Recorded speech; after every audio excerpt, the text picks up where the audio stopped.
오늘 말씀의 제목은 주 예수님을 경배하라. 여러분, 예수님이 이 땅에 오신 목적은 많은 사람을 섬기려 왔습니다. 그리고 많은 사람의 대속물이 되어서 우리 사람들을 구원하시기 위해서 예수님이 오셨습니다. 그래서 우리는 예수님이 오신 과정들을 면밀히 알고, 또 예수님이 오시는 것이 그저 평범하게 온 게 아니라 정확한 하나님의 계획과 예언을 따라서 오셨음을 우리가 알아야 될 줄로 믿습니다. 그래서 이 예수님이 오시는 과정을 다시 한번 생각하면서 우리가 오늘 은혜를 받겠습니다. 여러분, 우리는 예수님의 동정녀 탄생을 아셔야만이 됩니다. 이 동정녀라는 것, 이것이 성립이 안 되면 기독교는 빵입니다. 그래서 이 동정녀 탄생을 우리는 기억하고 알아야 돼요. 여러분, 창세기 3장 13절에서 15절 말씀 보세요. 여호와 하나님이 여자에게 이르시되 내가 어찌하여 이렇게 하였느냐? 여호와가 이르되 뱀이 나를 꿰물어 내가 먹었나이다. 여호와 하나님이 뱀에게 이르시되 내가 이렇게 하였으니 내가 모든 가축과 들의 모든 짐승보다 더욱 저주를 받아 배로 다니고 살아있는 동안 흙을 먹을지니라. 내가 너로 여자와 원수가 되게 하고 내 후손도 여자와 원수가 되게 하리니 여자의 후손은 내 머리를 상하게 할 것이요 너는 그의 발꿈치를 상하게 할 것이니라 하시고. 아멘. 여기 말씀에 보면 이 가정이 뭐냐면 하나님께서 이제 에덴 동산에 선악과를 만들어 놓고 절대 따먹지 말라고 했습니다. 그런데 아담과 하와가 덜컥 따먹었어요. 그래서 예수님께서 이제 이 죄인들을 하나님께서 신문하시는 거예요. 아담아, 너 왜 선악과 따먹었냐? 핑계댑니다. 하나님이 만들어서 나에게 보내준 그 여자가 먹으라고 해서 먹었습니다. 참 치사한 놈이죠. 우리 조상이지만. 근데 좀 있다가 그러니까 하나님이 하와야, 너 왜 따먹었냐? 예. 그러니까 뭐라고 하냐? 여자가 이르되 뱀이 나를 꿰물어 내가 먹었나이다. 그러니까 이 뱀은 누구냐면 계시록 12장에 있는 말씀처럼 앱뱀, 용, 마귀, 사탄, 온천을 꿰는 자, 이런 자들이죠. 그러니까 마귀 사탄이에요. 우리의 조상들이 이 마귀의 유혹에 넘어져서 선악과를 따먹은 거예요. 그러면서 우리 주님이 남자와 여자에게 징계를 내리시고 사탄에게도 징계를 내렸습니다. 그러면서 미래 우리를 구원하시기 위해서 여자의 후손으로 오실 예수님을 여기서 설명하고 있는 겁니다. 그게 15절입니다. 내가 너로 여자와 원수가 되게 하고. 그래서 원수 마귀는요, 원수 마귀예요. 그냥 사탄이 아니라 우리 인간의 원수라니까. 내 후손도 여자의 후손과 원수가 되게 하리니 여자의 후손은 내 머리를 상하게 할 것이요 너는 그의 발꿈치를 상하게 할 것이니라 하시고. 여기 말씀에 보면 여자의 후손은 내 머리를 상하게 한다 그랬어요. 마귀의 권세를 다 박살내버리죠. 그런데 거꾸로 여러분, 원수 마귀가 예수님을 발꿈치를 상하게 한다는 것은 예수님을 죽일 것을. 그래서 이런 캐스팅을 통해서 뭘 여기서 말씀하고 있느냐? 이미 이 지구가 만들어서, 우주가 만들고 지구가 만들어지 얼마 안 돼서 인간들이 에덴 동산에 살았는데 그 네오 조금부터 시작해서 죄를 지니까 여러분, 이 창세기에서 나타난 사건이 뭐예요? 인간의 불완전함, 연약함을 설명하고 있어요. 그래서 우리 인간을 살리기 위해서 이미 여기에 너를 살리기 위해서 하나님이 프로젝트를 만들었는데 그게 예수님을 이 땅에 보내는 거예요. 그래서 예수님이 이 땅에 사람처럼 오셔야 되는데 어떻게 오느냐? 여자의 후손이라는 말을 썼어요. 다른 사람은 다 남자의 씨를 받고 학적 결합을 통해서 여러분들 사람이 태어나는데 예수님은 여자의 몸을 빌려서 왔다는 거예요. 그래서 여자의 후손. 그래서 이 동정녀 탄생이 이미 예언되어 있고 말씀하고 있다, 그런 얘기예요. 여러분, 마태복음 1장 18절에서 21절도 보세요. 예수 그리스도의 나심은 이러하니라. 그의 어머니 마리아가 요셉과 약혼하고 뭐하기 전에? 동거하기 전에 성령으로 잉태된 것이 나타나더니 성령으로 잉태된 거예요. 19절, 그의 남편 요셉은 의로운 사람이다. 그를 드러내지 아니하고 가만히 끊고자 하여. 20절, 이 일을 내가 생각할 때 주의 사자가 현몽하여 꿈에 이르되 다윗의 자손 요셉아, 내 아내 마리아 데려오기를 무서워하지 말라. 그에게 잉태된 자는 성령으로 된 것이니라. 그랬어요. 아멘. 그래서 여러분, 마리아가 임신이 됐는데 성령을 통해서 성령으로 임신됐다는 거예요. 그래서 요셉은 점잖은 사람이에요. 가만히, 아니 시집도 오기 전에 여자가 애기했다면 이게 말이 되겠어. 가만히 끊고 자니까 하나님께서 꿈속에서 그에게 말씀하면서 성령으로 잉태됐다 설명하고 있는 거예요. 여러분, 마태복음 1장 22절 23절 보세요.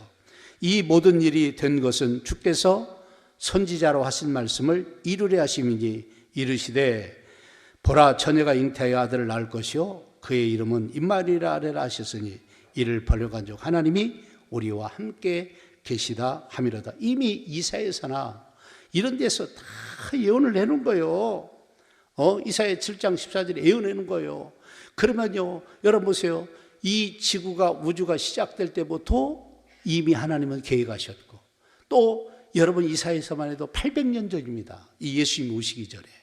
그때 이미 처녀를 통해서 성령으로 잉태될 것을 말씀했는데 그 말씀대로 이루어지고 왔다는 거예요. 더 나가서 마태복음 1장 24절에 25절 보세요. 요셉이 잠이 깨어서 일어나 주의 사자의 분부대로 행하여 그의 아내를 데려왔으나 아들을 낳기까지 머지 않았다고요? 동침하지 아니하였더니 나음의 이름을 뭐라고요? 예수라 하리나. 아멘. 그래서 이렇게 하나님께서는 예수님이 그냥 오늘 갑자기 뽑아오고 생긴 게 아니라 이 지구가 시작할 때부터 몇천 년부터 여러분 예수님이 이렇게 오셔서 예언해 놓고 그 예언한 대로 그대로 다 이루어지는 거예요. 그래서 여러분 예수님이 메시아가 되고 구원자가 되시는 거예요. 우리는 이런 과정을 알아야 다른 사람에게도 설명할 수 있기 때문에 그렇습니다. 그래서 성령으로 잉태돼서 오신 그 예수님을 우리는 어떻게 해야 돼요? 우리는 예수님을 환영해야 돼요. 그리고 경배를 드려야 될 줄로 믿습니다. 아멘. 그래서 탄생 과정에 오늘 보면 1절 2절 보세요. 헤로드 왕 때에 예수께서 유대 베들레헴에 나심에 동방으로부터 박사들이 예루살렘에 이르러 말하되 유대의 왕으로 나신 이가 어디 계시냐? 우리가 동방에서 그의 벌을 보고 그에게 뭐하러 왔다고요? 경배하러 왔노라 그랬습니다. 경배를 드리러 간 거예요. 근데 이 말을 듣고 어떻게 돼요? 예루살렘 성전이 성이 난리가 난 거예요. 헤로드 왕부터 모든 사람들이 난리가 난 겁니다. 난리가 난 거예요. 그래서 온 소동이에요. 그러니까 3절부터 6절 말씀 보니까, 그래서 누구에게 물어보자? 대제사장과 서기관들과 지금의 지도자에게 물으니 어디에 태어난다고요? 베들레헴에서 태어난다고 성경에 기록되어 있다. 그런데 실제로 예수님이 베들레헴에서 태어나신 거예요. 그래서 오늘 본문 7절 8절 보세요. 이에 베드로가 가만히 박사들을 불러 별이 나타나는 때를 자세히 묻고 자기 나라에서부터 별이 나타난 걸 물어본 거예요. 그 다음에 8절, 베들레헴으로 보내며 이르되 가서 아기에 대해 자세히 알아보고 찾거든 내게 구하여 나도 가서 그에게 뭐라고요? 경배하게 하노라. 헤로드 왕은 가서 자기가 경배할 테니까 이거 보고 가짜 경배라는 거야. 가서 예수님 태어난 걸 죽이려고 하는데 가짜로 경배하겠다고 말하고 있는 거예요. 그러니까 진짜로 이 동방박사처럼 경배하는 사람들이 돼야 되는데, 여러분 동방박사는 9절부터 11절에 나와 있습니다. 뭐라고 말합니까? 박사들이 왕의 말을 듣고 갈새 동방에서 보던 그 별이 문득 앞서 인도하여 가다가 아기 있는 곳에 위에 머물러 서 있는지라. 그들이 별을 보고 매우 크게 기뻐하더라. 집에 들어가서 아기와 그의 어머니 마리아와 함께 있는 것을 보고 엎드려 아기께 경배하고 보배함을 열어 황금과 유황과 몰약을 예물로 드리니라. 이 동방박사들은 진짜 경배를 하는 사람이에요. 헤로드 왕은 가짜로 온 사람이에요. 그래서 이 동방박사들이 왜 진정한 경배자들이 될 수 있느냐? 여러분 예루살렘 그때 아라비아 지역에서 왔는데 이 사람들이 거기까지 오는 거리가 장난이 아니에요. 먼 거리를 왔어요. 뭐려고? 경배하려고. 그리고 더 나가서 이 경배에 대한 그 당시에 법이 있었는데, 우리 동양도 마찬가지죠. 왕 앞에 나갈 때, 존귀한 사람 앞에 나갈 때는 반드시 예물을 들고 가서 걸어가서 뵙는 겁니다. 그게 하나의 그 당시의 문화였어요. 그러니까 왕으로서 예수님을 인정한 거야.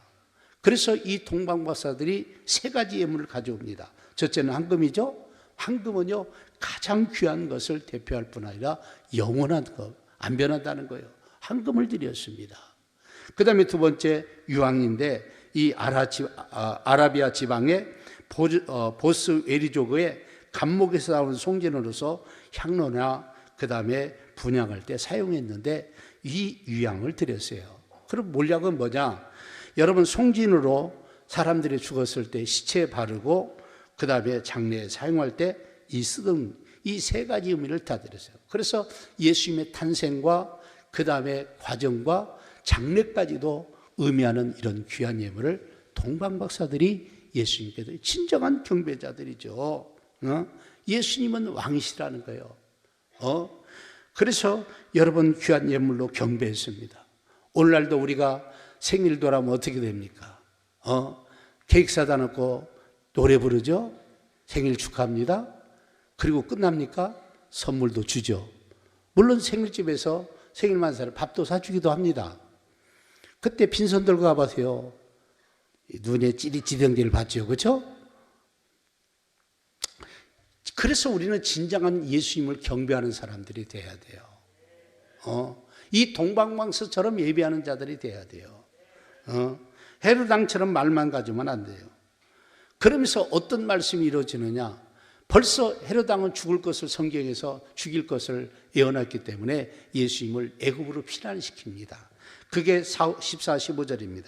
요셉이 일어나 밤에 아기와 그의 어머니를 데리고 애굽으로 떠나가 헤롯이 죽기까지 거기 있었으니, 이는 주께서 선지자를 통하여 말씀하신 바 애굽으로부터 내 아들을 불러냈다 함을 이루려 함이라. 이게 호세아서 11장 1절에 예언인데 이 말씀대로 이루어진 거예요. 벌써 죽일 줄 알고 하나님이 애굽으로 보내라고 했어요. 거기서 헤롯 왕이 죽기까지 있다가 다시 여러분 나사렛 동네로 올라오는 거죠. 그러니까 16절에 18절 보세요. 이에 헤롯이 박사들에게 속은 줄 알고 심히 도하여 사람을 보내어 베들레헴과 그 모든 지경 안에 있는 사내 아이를 박사들에게 자세히 알아본 그때를 기준하여 2살부터 그 아래로 다 뭐라고요? 죽이니. 그 다음 보세요. 이에 선지자 예레미야를 통하여 말씀하신 바 남아에서 슬퍼하며 크게 통곡하는 소리가 들리리니 나일이 그 자식을 위로하여 애국하는 것이라. 그가 자식이 없으므로 위로받기를 거절하였도다 함을 이루어졌느니라 그랬어요. 여기 말씀에 보니까 뭐예요? 벌써 이렇게 죽을 것을 성경은 예언하세요. 그러니까 성경을 잘 기록하면 이 동네에서 안 살아야죠. 메시아가 왔다면 얼른 딴 데로 도망을 가야죠. 이게 가짜 경배자의 결과입니다. 그래서 예수님이 베들레헴에서 태어난 거예요. 이미 예언된 겁니다. 또 나사렛에서 살 것을, 이제 애굽에서 돌아와서 나사렛에서 살 것을 이미 성경은 예언했어요. 오늘 본문도 여러분 23절도 보세요. 나사렛이란 동네가 사니 이는 선지자로 하신 말씀에 나사렛 사람이라 칭하리라 하심을 이루리 하심이라. 이게 이미 이사야서 11장 1절에도 예언된 말씀인데 그대로 됐다는 거예요. 그러니까 예수님 오신 과정에 예언하고 그대로 되고 예언하고 그대로 되고, 그래서 심지어 무덤까지도 다 얘기하고 있어요. 여러분 마태복음 21장 11절 말씀 보세요. 무리가 이르되 갈릴리 나사렛에서 나온 선지자 누구라고요? 예수라 하니라. 그렇죠? 여기 보니까 나사렛에서 나온 선지자 예수라 하니라. 그러니까 예수님은 모든 것이 구약에, 여러분 이 지구가, 이 우주가 시작하면서까지, 아니면 그 후에 800년, 몇백 년, 몇천 년 전에부터 예언한 대로 그대로 그대로 오셨다는 사건이에요. 그래서 여러분 우리는 이 과정을 왜 하느냐? 우리가 예수 믿는 분은 예수님 오늘 가 뜬하고 오신 게 아니라 인간들이 알 수 있도록 이미 말씀하시고 그 말씀하신 대로 심지어 동네 죽을 때 어떻게 죽을 것인가까지도 여러분 몇 가지도 다 이야기하고 말씀했다는 사실입니다. 여러분, 그래서 이 목적대로 오신 예수님이 오신 과정을 성공해 보십시오. 여러분, 빌립보서 2장 5절부터 11절의 마음입니다. 너희 안에 이 마음을 품어라. 곧 그리스도 예수의 마음이니 그는 근본 하나님의 본체시나 하나님과 뭐요? 동등됨을 취할 것으로 여기지 아니하시고, 그렇죠? 오히려 자기를 비워 종의 형체를 가지사 사람같이 되셨고, 하나님신데 사람처럼 오셨다는 것. 사야마름의 모양으로 나타나사 자기를 낮추시고 죽기까지 복종하셨으니 곧 십자가에 뭐라고요? 죽으심이라. 아멘. 그렇게 여러분 예수님 오신 사명도 이렇지만 겸손하게 자기에게 주어진 십자가의 길을 감당하셨다는 이 사실입니다. 죽기까지 복종하셨다는 거예요. 그 하나님을, 그 예수님을 이제 9절부터 11절에 어떻게 높여주시기 시작합니까? 이러므로 하나님이 그를 지극히 높여 어디 위에? 모든 이름 위에 뛰어난 이름을 주사하고서, 모든 이름, 그래서 예수님보다 더 귀한 이름은 없는 거예요. 모든 이름에 뛰어난 이름을 주사. 그 다음에 하늘에 있는 것과 땅에 있는 자들과 땅 아래 있는 자들에게, 따들이 있는 모든 자들로 어때요? 예수 이름으로 뭘 꿇게 하세요? 무릎을 꿇게 하셨다는 거예요. 그래서 예수님께 무릎 꿇고 경배하는 사람만이 살 길이 생기는, 이 예수님을 거부하거나 무시하는 사람은요 살 길이 없습니다. 그래서 하나님의 원칙이 뭐냐? 모든 사람들이 예수 이름 앞에 무릎을 꿇어라요. 예수님을 임금과 구주로 받아들이라는 얘기죠. 그러면서 뭐라고 합니까? 모든 입으로 예수를, 그리스도를 주라 뭐라고요? 시인하여 하나님 아버지께 영광을 돌리게 하셨느니라. 그래서 모든 사람이 예수 이름에 무릎 꿇고 주라고, 예수님을 임금과 구주로 믿고 여러분 섬기도록 하나님이 만들었다는 거예요. 왜 그렇습니까? 죽기까지 복종하셔서 그 사명을 이루시기 때문에 그러는 거예요. 그래서 하나님이 우리를 사랑하시고 구원하시지만 구원하시는 방법이 뭐예요? 이 예수님을 통해 이루시는 거예요. 그러니까 여러분 성경에 말하는 여러 말씀 속에 보면 예수님은 우리 죄 때문에 죽은 거예요. 우리를 구원하시기 위해서 죽으신 거예요. 아멘? 그것을 인정하고 받아들여야 돼요. 그것이 받아들인 것이 예수 믿는 거예요. 믿는 거예요. 할렐루야. 그래서 예수님을 통하지 않고는 구원 역사가 없어요. 그래서 예수님이 선언하지 않아요. 나로 말미암지 않고는 하나님 아버지께 갈 사람이 한 사람도 없다는 거예요. 그런데 그 예수님을 믿지 않는다, 그 예수님을 받아들이지 않는다, 이것은 지혜롭지 못하고 어리석은 결과라는 겁니다. 그래서 우리는 이 예수님을 믿을 뿐 아니라 이 예수님의 증인이 되어야 돼요. 이것이 될 때 진실로 예수님을 경배하는 것이 되는 겁니다. 여러분 마태복음 1장 21절 다시 보세요. 아들을 낳으려니 이름을 뭐라고요? 예수라 하라. 이름을 정해주잖아요. 이는 그가 자기 백성을 그들의 죄에서 뭐라고요? 구원할 자랍니다. 그래서 예수 믿고 우리가 구원받아야 돼요. 예수님은 우리를 살리기 위해서 십자가 죽으러 오셔서 진짜 죽고 고난당하시고 3일 만에 하나님이 부활시키셨는데 왜 그 예수님을 안 믿냐고요. 믿으셔야 돼요. 진짜 예수님을 믿는 것이 경배하는 거예요. 여러분 로마서 10장 9절에서 10절 말씀도 보세요. 내가 만일 내 입으로 예수를 주로 뭐하고요? 시인하며 또 하나님께서 그를 죽은 자 가운데 살린 것을 내 마음에 믿으면 뭘 받는다고요? 구원을 받으리라. 그러니까 입으로 시인하고 마음으로 믿으라는 거예요. 그러면서 10절에는 또 반대로 설명하죠. 사람이 마음으로 믿어 의에 이르고, 마음으로 믿어야 돼요. 입으로 시인하여 어디에 이른다고요? 구원에 이르니라. 그게 9절과 10절은 서로 바뀌어서 앞뒤가요.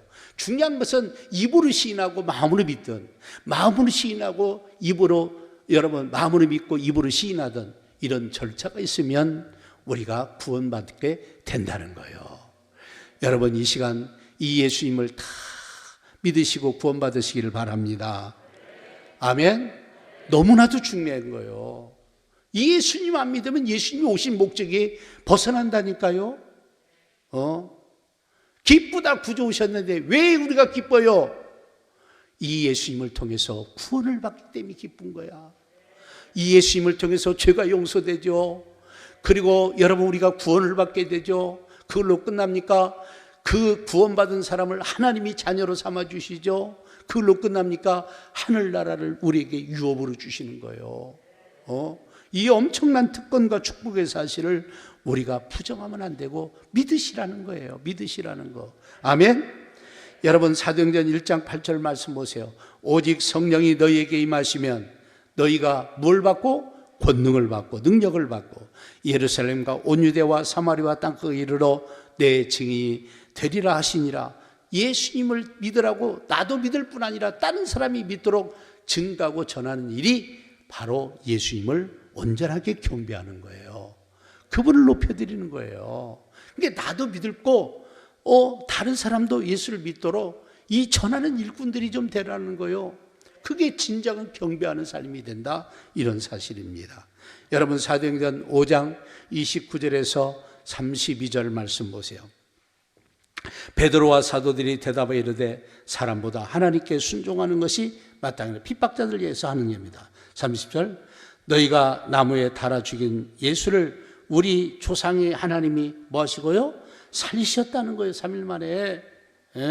그 다음에 이스라엘에게 회개함과 죄사함을 주시려고 그를 오른손으로 높이사 임금과 구주로 뭐라고요? 삼으셨다는 거예요. 하나님이 임금과 구주가 되셨다는 거예요. 그 다음에 더 나가서 보세요. 우리는 이 일에 뭐라고요? 증인이요. 그래서 우리가 증인되는 게 너무 중요한 거예요. 하나님이 자기에게 순종하는 사람들에게 주신 성령도 그러하느니라 하더라 그랬어요. 그래서 여러분 임금과 구주로 세우셨어요. 그래서 우리가 예수 믿는 거 너무 잘한 일이고 다른 사람을 믿게 하는 것 역시 그것도 잘한 일이고 즐거운 일입니다. 하나님이 구원하시는 게 목적인데 구원 못 받으면 안 되잖아요. 그래서 우리가 그 일에 다른 사람에게 전해주는 일에 증인 좀 돼야 돼요. 이 증인된 삶을 사는 사람들이 진실로 예수님을 경배하는 사람들이 됩니다. 아멘. 우리가 입으로도 예수님 환영합니다, 사랑합니다, 찬양합니다, 경배합니다, 그리고 축하하고 영광 돌리는 것도 중요해요. 그러나 진짜 더 경배하는 것은 다른 사람들이 예수 믿도록 하는 일이에요. 그것 때문에 주님이 오셨는데 하나님이 모든 관심이 거기에 초점되어 있는데 우리에게 주신 성령도 이 예수님을 전하고 믿도록 증인되는데 역사가 일어나는 거예요. 내게 성령의 역사가 일어나지 않는 이유 중에 하나가 뭐냐? 내가 전도 안 하면 안 되는 거예요. 기도 안 넣는 것도 문제지만 전도 안 넣는 것도 문제예요, 여러분들. 그래서 성령의 충만한 역사는 예수님을 증언하러 오신 거예요. 예수님을 전하는 사람들에게 힘이 되고 지혜를 주고 청명을 주고 여러분 알게 하고 나타나게 해서 성령이 지원하시는 거예요. 그래서 교회가 여러분 하나님의 일들이 충성스럽게 이루어지고 이 구원 역사를 위해서 똘똘 뭉치고 여러분 이런 일을 충실히 할 때 성령도 여러분 우리에게 거룩한 능력의 역사를 많이 나타낸다는 사실입니다. 나를 위해서 오신 이 예수님을 우리는 저버리지 말고 할렐루야 담대히 증거하고 전파하는 여러분들 되시기를 바랍니다. 아멘.